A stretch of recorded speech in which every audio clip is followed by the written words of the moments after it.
Welcome to our guests today. I see some new faces, and welcome to the second day of CAMCA Forum, Washington, D.C.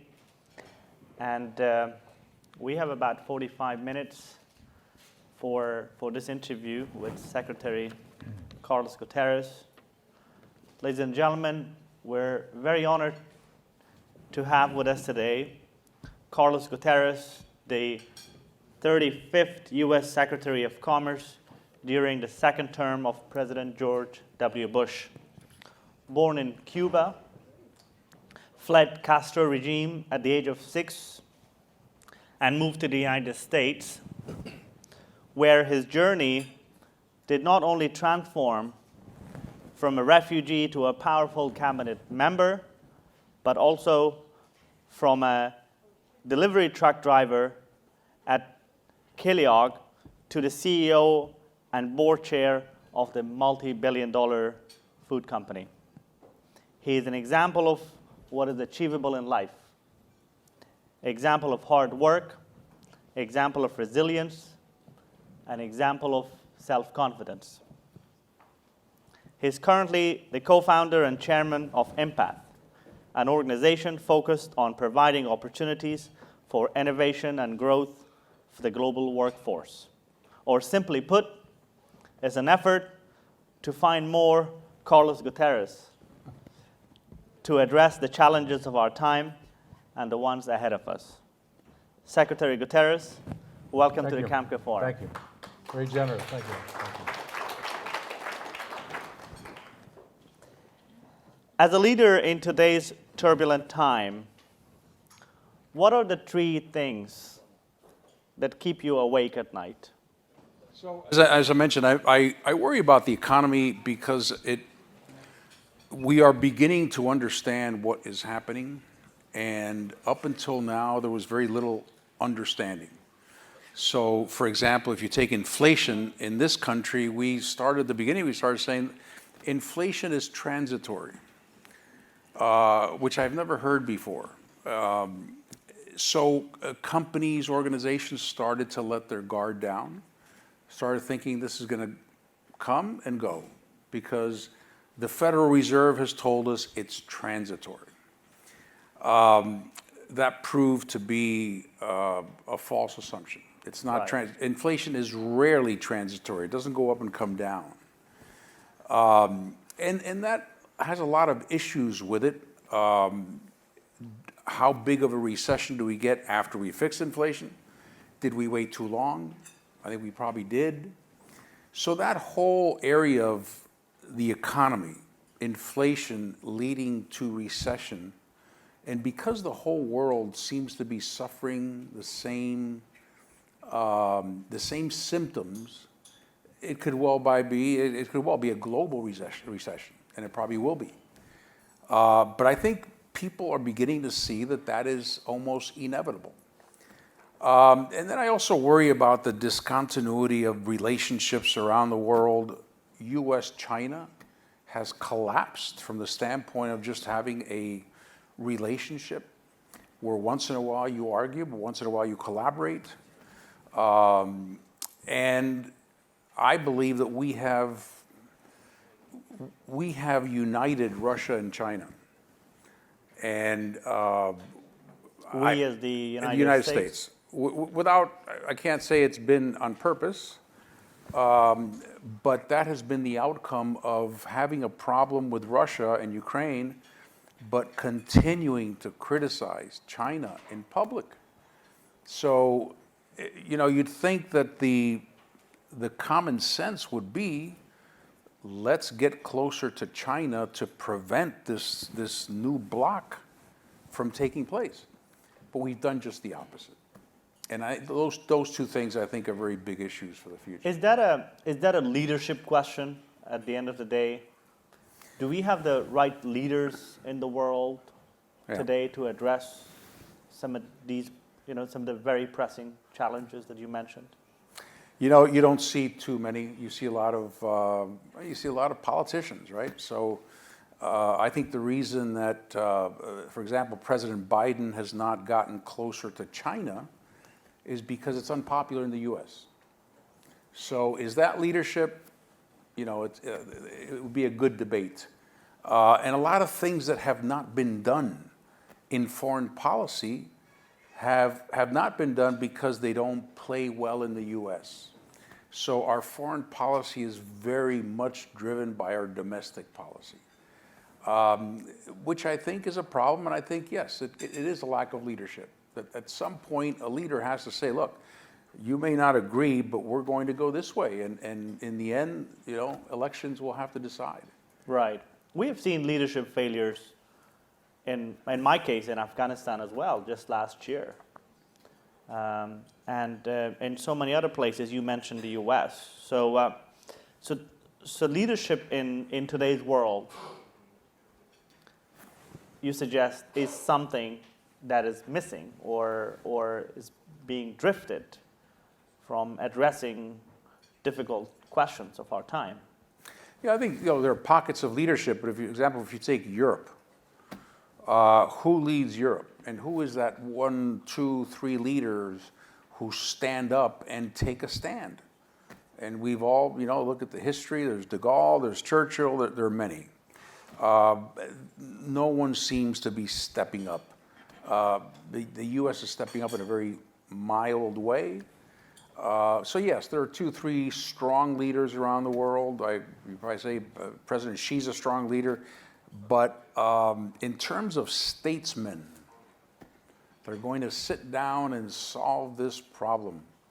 The way statesmen sat down at Yalta, and the way other secretaries of state, other countries have approached global issues, I think it just seems very bland. Right. Right. You mentioned Europe. Let's talk about Ukraine. And what is in your view, what does the Ukraine war mean to the global economy? Well, to the global economy, it's going to have huge ramifications, especially in food. And we haven't seen that yet because the harvest is later on. We're going to see Ukrainian food prices hit in the second half of the year. But there are supply chains, there's oil and gas, there is wheat, there is vegetable oil. I mean, there's so many things that have a cascading effect from the war in Ukraine. But probably the main one that's affecting the whole world is the price of oil. And no one can escape the price of oil. So I think that's probably the immediacy. Now, what happens to European economies like Germany that rely on Russian gas? Right. Can they afford to really align behind the U.S.? And that's going to make it difficult because we need to present a common front. But a common front may not be there. There's been some discussion about the French president going to Russia to try to establish a good position for France. And that's something that we have always experienced when we try to unite with the European Union to face China. People always split up. There are people who have interest in China, interest in Russia, and they don't want to lose them.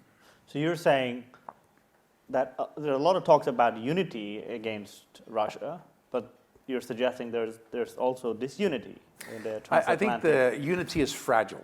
It's very fragile. Right. And what is the impact of the war on this part of the world, on the CAMCA region, Central Asia, Caucasus? I think one thing that's happening is I can't say that there's a lot of depth when boards of directors talk about geography and talk about geopolitics. So what tends to happen is areas of the world are lumped together. And as investors, they become reluctant to invest. They want predictability. They want certainty. Investors like boredom. That's not what they're finding, obviously, in Ukraine, but they see that as being part of one big area. And I think they lump South Central Asia into that, into this overall problem that is happening around Russia. And I think that could be a problem. Countries need to get out and help people understand that they're different, that they should not be lumped into what's happening in Ukraine. But regrettably, boards are very fearful today about exploring new countries, new territories. Is that a perception issue, or is the Russia problem is a reality for I this think part of the world? the lumping in all of the Central Asia countries is a perception. Coming back to the U.S. and Ukraine, the U.S. spending on Ukraine is exceeding $50 billion, right? And the question is, how much more and for how long? We already hear criticism in Congress. Yeah. They say, at least in the case of Afghanistan, U.S. is not losing war, but losing interest. How far do you think the commitment to Ukraine will go financially? It's hard to say. I believe that the U.S. involvement in Ukraine will continue to grow, even though President Biden doesn't want to, but he's being pushed. So we've increased the weaponry that we're sending to Ukraine. When we were reluctant a few months ago to do so, today we are doing it. I think the next step could very well be advisors on the ground. We're going to send military equipment that requires training, so perhaps we will train Ukraine soldiers someplace else. I think the U.S. will be more and more involved, and it's almost inevitable. President Biden is being pulled in. So while the American people say, 70% say we don't want to go to war, the same amount look at what's happening in the TV and say, how can someone let that happen? And that someone in their mind is the U.S. Do something. And that's very difficult to solve. But President Biden has been very, very clear, and I think it's, at the beginning he was saying, we don't want World War III. Nobody wants World War III. But you don't have to say it, because when you say something like that, it suggests that Russia can intimidate the West. Is Ukraine becoming a domestic issue, you think, here? Oh, eventually it will, no question. As you were talking about the appropriations, right? I think today very few lawmakers want to stand up and say, let's forget about Ukraine, right? Because it's been such a story, and I think a big part of it has been President Zelensky and what he's done, Ukrainian people, how they've stood up. It would be very hard to be against that. The moment you start hearing about potentially U.S. casualties, the moment something goes wrong, a miscalculation with a Russian plane and a U.S. plane flown by someone else, right? Then I think the U.S. will start debating whether we should be there or not. Today, it would be a hard debate to win.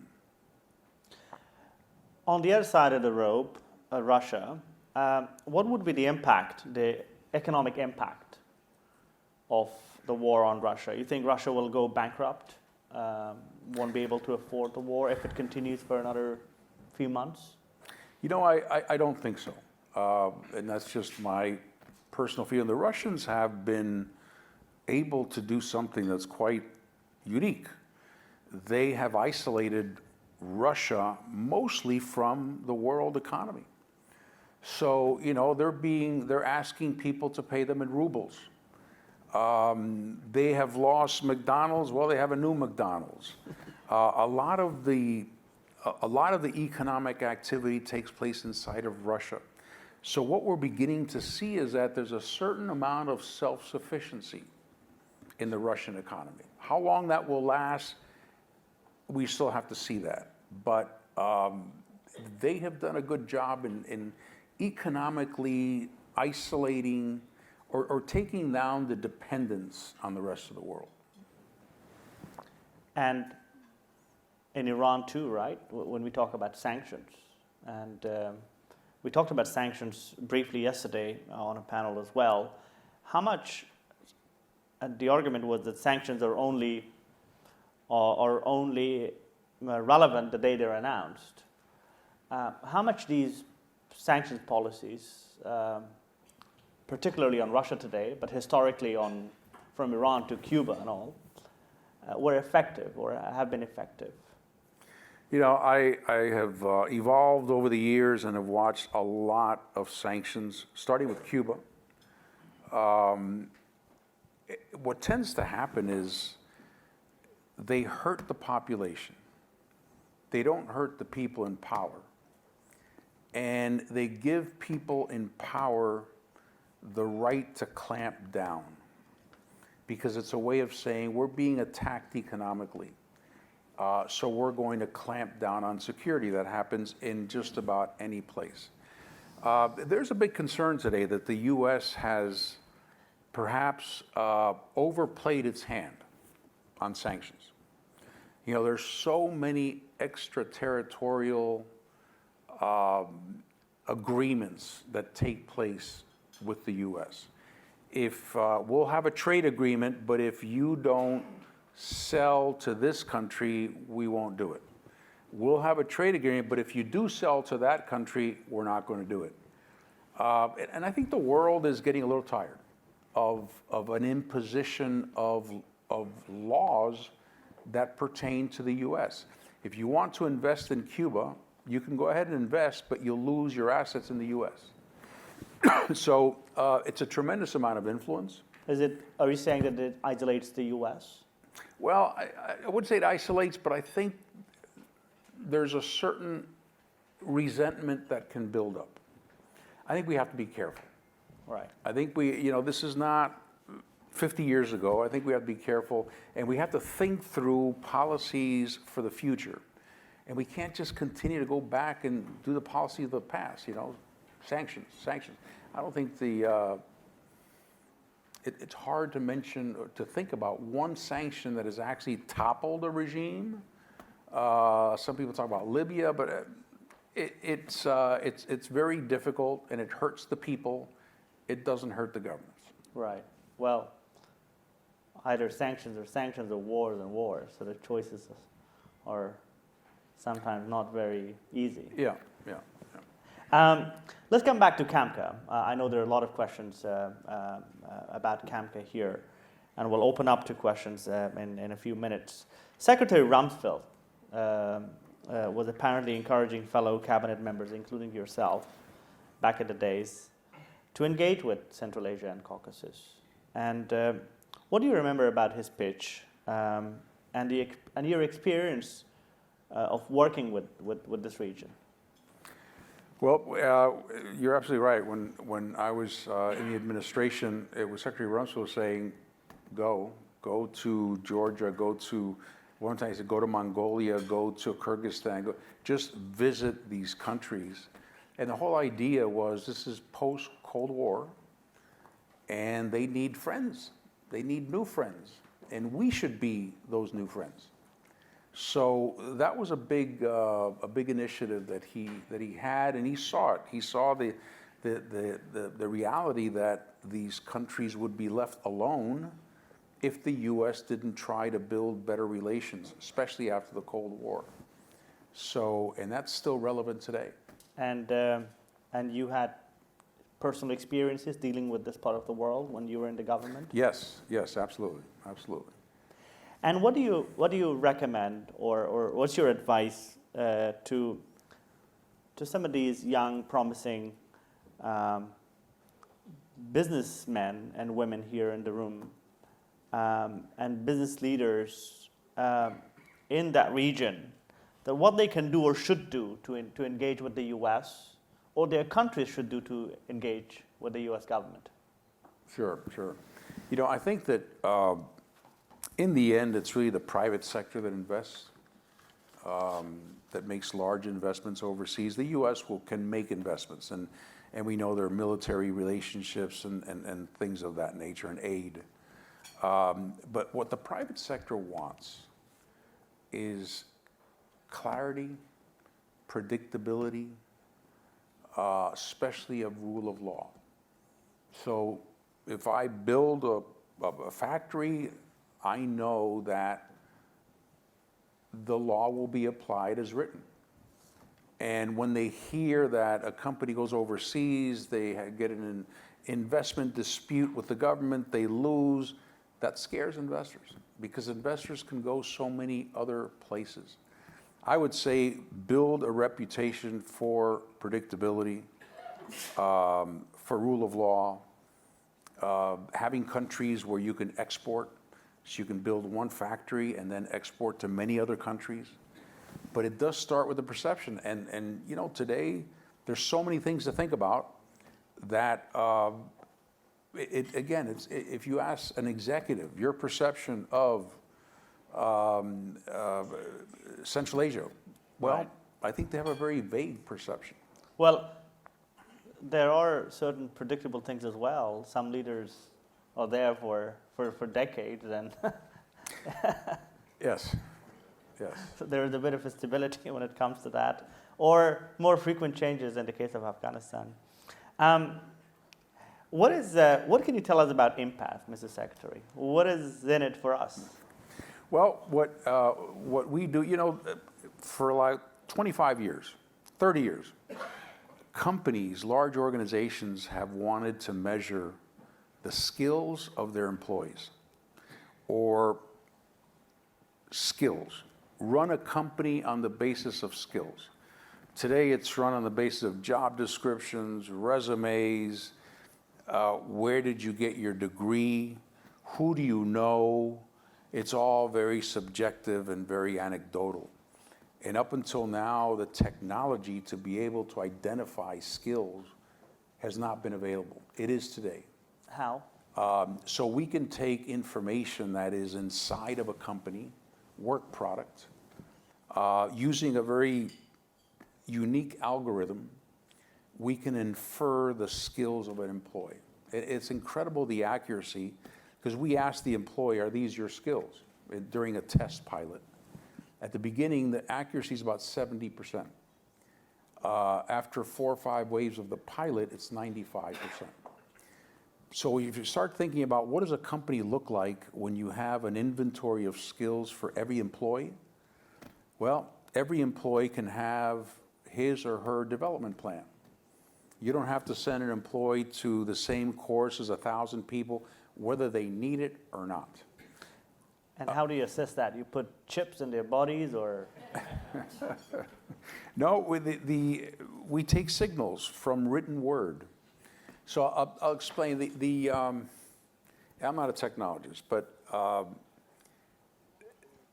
the technology is typically used as matching keywords. So if we look at a resume and you say, I see the word data, and the algorithm sees data and they see science, the algorithm concludes this person has data science skills. We can infer that someone has data science skills without finding the words data or science.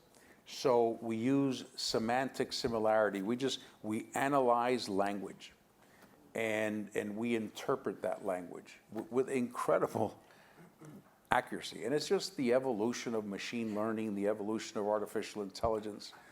You know, some people say, well, you know, is it right to have artificial intelligence helping to evaluate people or how to develop people? I'll tell you, humans haven't done a very good job in the last 60, 70 years. So the corporate world is not a great place, especially for millennials. They don't feel like they're supported. They don't feel like their performance systems work. They don't know what their skills are. They don't know where they need to improve. They don't have any coaching. This is one of the reasons why we're seeing so many millennials leave the corporate world.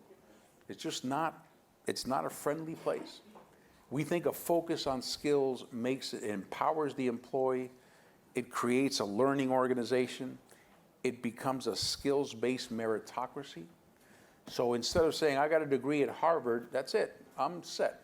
I go straight to the C-suite. That's not the way it is anymore. That degree will probably become obsolete in 5 years. I see. So some of the folks here in the business sector can come to you and ask for more advice on that. Of course, yes. After we wrap up. But on post-COVID, a couple of questions, and then we open up.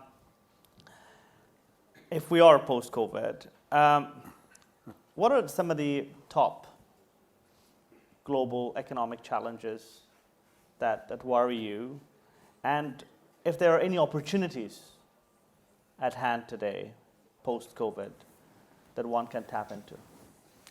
I think your first point, as you were asking the question, you said, if we are in post-COVID. And I think that's a big question, because we need to remember that the way masks were taken out in the US, it was not a doctor, it was not CDC, it was not Dr. Fauci, it was a judge who said that's against the Constitution. So COVID is still out there, and people are getting COVID. But there's a perception that COVID is over. In terms of opportunities, there are always opportunities and crisis. During COVID, boy, a lot of companies never imagined that people would eat at home again and buy so many consumer brands. Right. I think today the opportunity is that the consumers they covet going places. They covet doing things they haven't done in 3 years. So tourism should help, should benefit. Travel should benefit. Things that were so run down during COVID. I also think there is an awareness in the population about pandemics, about virus, I don't think people will ever again take these things lightly. And does it change how people should do business? Let's say, with the whole evolution of technology in the past couple of years. Yeah, and it's coming. This is one of the reasons why upskilling is so important, that we don't see it yet, but technology is coming at us so fast. And during COVID, it grew exponentially. I never thought I could run a company through Zoom, but I did. I have employees who I have not met, because we were started during COVID. Right. And technology just accelerated. It accelerated. Maybe before COVID, Zoom, there wasn't much demand for Zoom. There wasn't much demand for other technologies. People have stopped, many people, from going to grocery stores. Right. So yes, technology has changed, and it's not going to go back, and it's going to continue to grow. It doesn't mean that everyone needs to be a data scientist, but every job will change as a result of technology. So, and that's where the reskilling, upskilling comes in. If you think about the top 5 skills that companies look for, say, over the next 10 years, in the top 5, there is persuasion, analytical thinking. It's not, Python, or it's not all technology, but it's being able to adapt to a world of technology. But that is continuing to grow. I don't think we are talking enough about the need to reskill our population. What are the other 3? I'm curious. I'm sorry. The demanding the demanding skills in the next 10 years. Oh, okay. Well, one was digital tools. Right. I think the other 3 were technology. I see. So technology, guys. But not, not be a machine learning expert, but understand basic technology. But let me think, analytical thinking, persuasion, empathy. Empathy is a skill. Interesting. You talked about seeing signs of recession, right? Yes. In the beginning. How do you see the world economy in 10 years from today? Are we going to be in a recession, or? If I gave you an answer, I hope you'll be a little bit suspicious, because I have no clue. We have to go through a recession. We're in inflation. We'll go through another recession. If the world continues to go down where it seems to be going, instead of globalization, it's regionalization. Countries doing business within their region. Global trade dramatically reduced. Then I worry about 10 years from now. What gives me hope is precisely technology. Because technology will create new jobs, will create new opportunities. The idea that technology is going to get rid of all jobs is just not going to happen.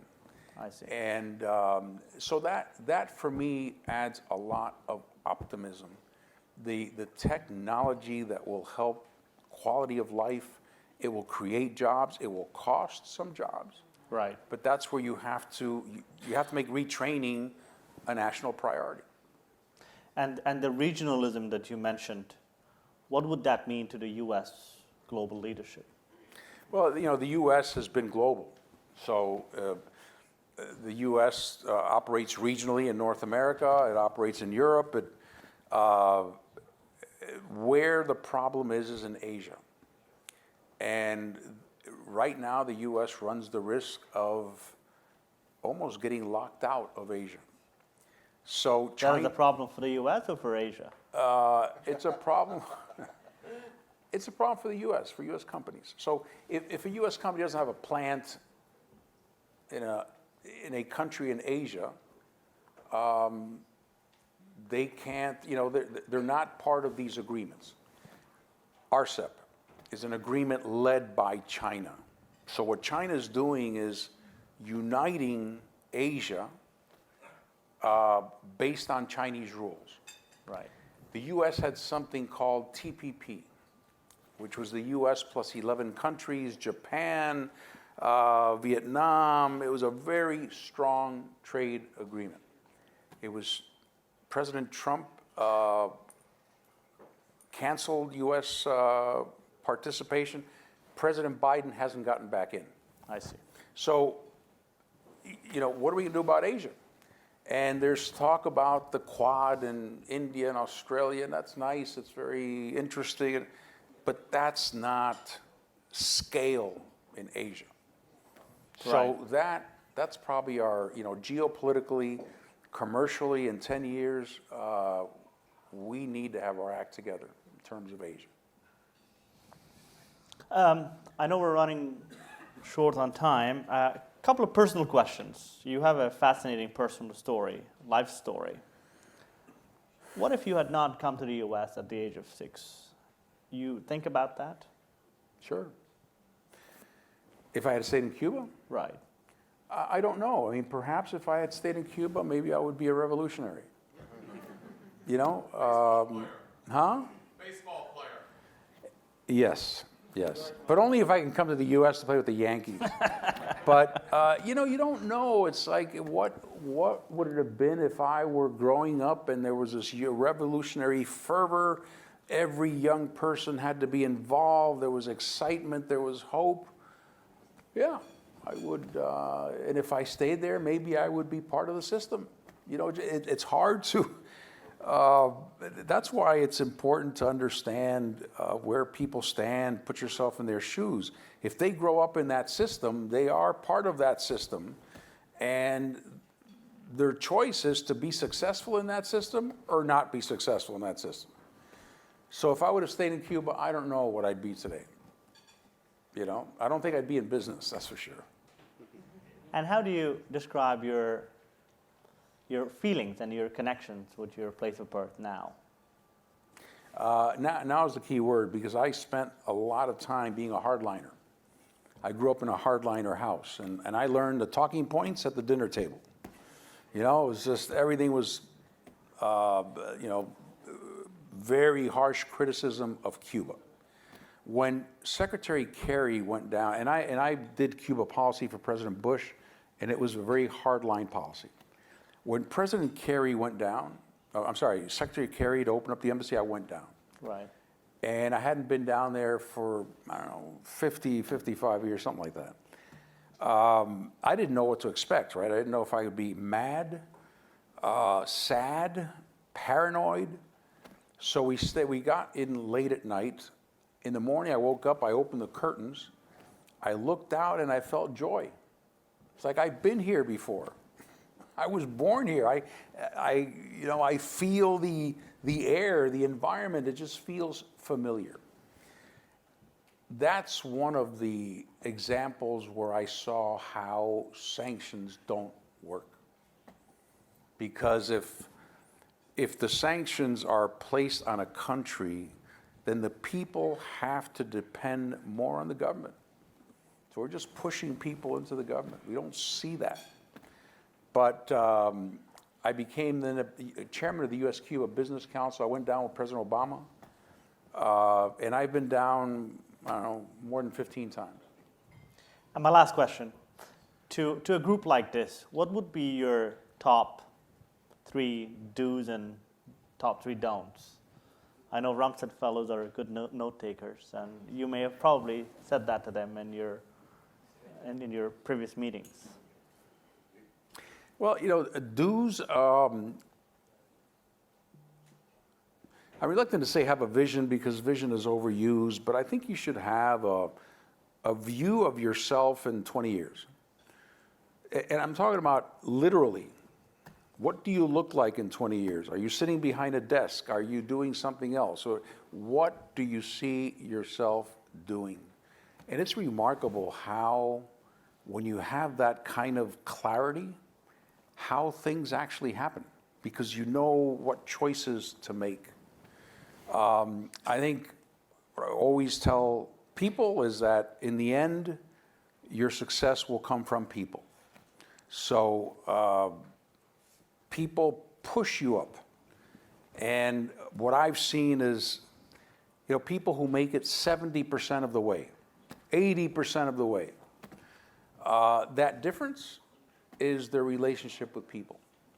So there was a survey the other day, which surprised me, about what makes CEOs successful. What is the one trait that all successful CEOs have?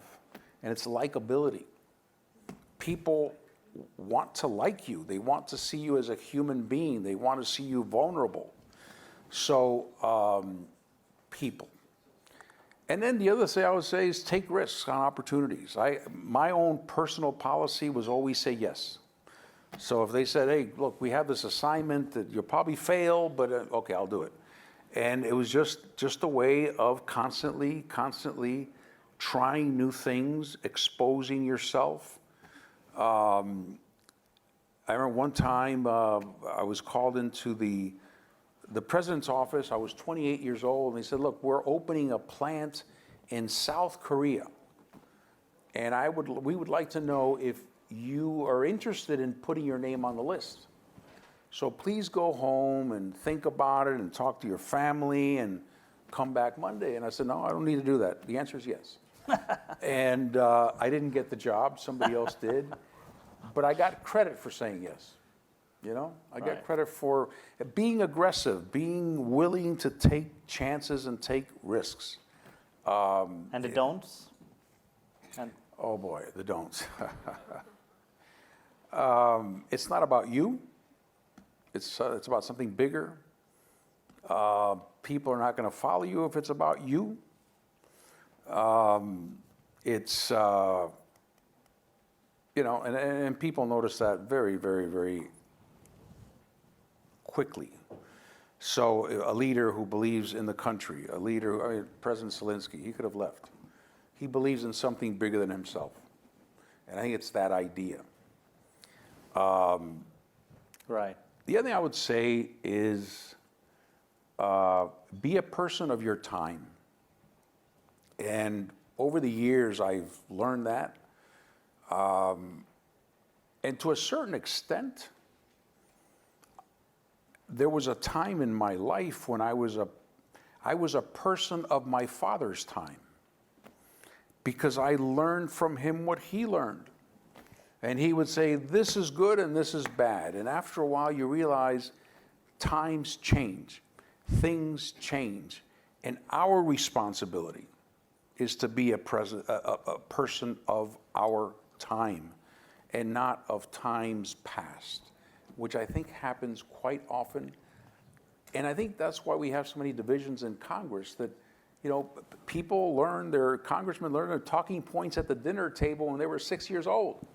And they've just kept it and kept it and kept it. Thank you. We, by the way, I was asking the do's and don'ts question for myself. I've just become a refugee and I don't have a job.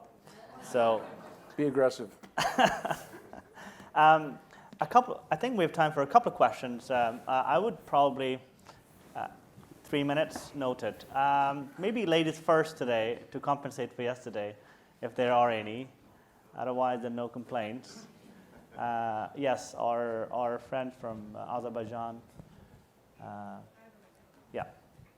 Maybe 2 questions together, if for the sake of time. Yeah.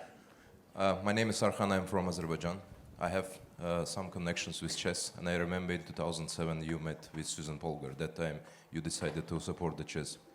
Does it mean that that time you already predicted that the skills that the chess player has will be required for the world of today? That's the first question.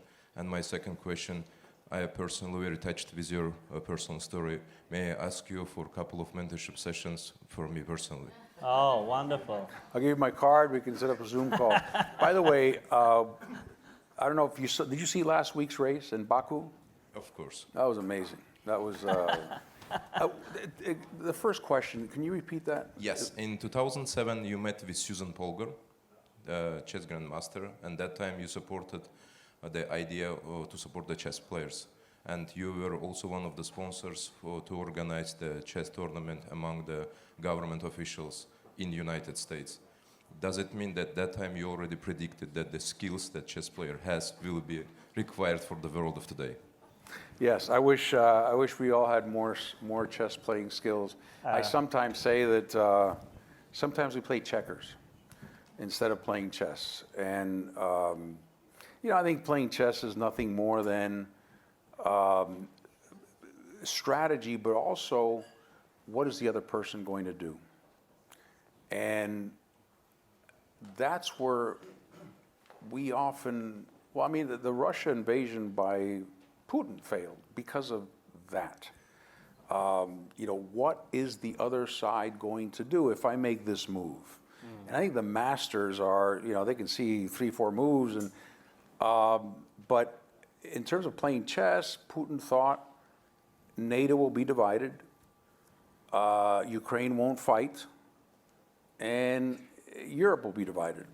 So those were 3 strategic assumptions that are the type that you make with chess. But yeah, I think everybody should learn chess. I think it's a good discipline. Thank you. Were you at the race? No. That time I was in Philippines learning how US is involved with the technology there. Okay. It's a beautiful track. Second question and last question for this session. Okay. Mr. Secretary, you have mentioned how US has practically brought China and Russia closer together, turning them into partners. Can you please talk a little about, from Russian perspective, is it a equally beneficial and valuable partnership? And most importantly, what does it mean for CAMCA region and primarily for Central Asia to have those 2, you know, major players turning into closer partners? Yeah, well, I think we have pushed China towards Russia. And, you know, today there are a lot of declarations about China and Russia, great friendship. China and Russia haven't always been great friends, so it's a fragile relationship. But today, we have pushed them together. We have, we have humiliated China in public. We have threatened them in public. And that's just not the way to deal with China. And we need to learn that. So what we've done is just push them together. There's never been that kind of an alliance between China and Russia. The Soviet Union and China weren't really, so that's a critical issue. Is it beyond the point of no return for the No, US? no, I don't think so. I don't think so. I think we are not talking today. Just to give you an idea, high-level meetings between China and the U.S. are not taking place. So it's we've just stopped talking. So that can be renewed, and areas to collaborate can be renewed. Tariffs, we still have tariffs on Chinese goods coming into the U.S. that hurt us more than them. Right. Why don't we take them out? Because of domestic politics. So I think the most important relationship in the future is U.S. and China, and today it is not. It's not where it should be. You'll be your countries. You'll be right in the middle. So that will be kind of the center of gravity if this relationship I'm glad you continues said to that. happen. Otherwise, we were no party to the U.S.-China. Oh no, I think you're right. You're right there. You're right there. Secretary Gutierrez, thank you for your time, ladies and gentlemen. Thank you. Give him a big round of applause. Thank you.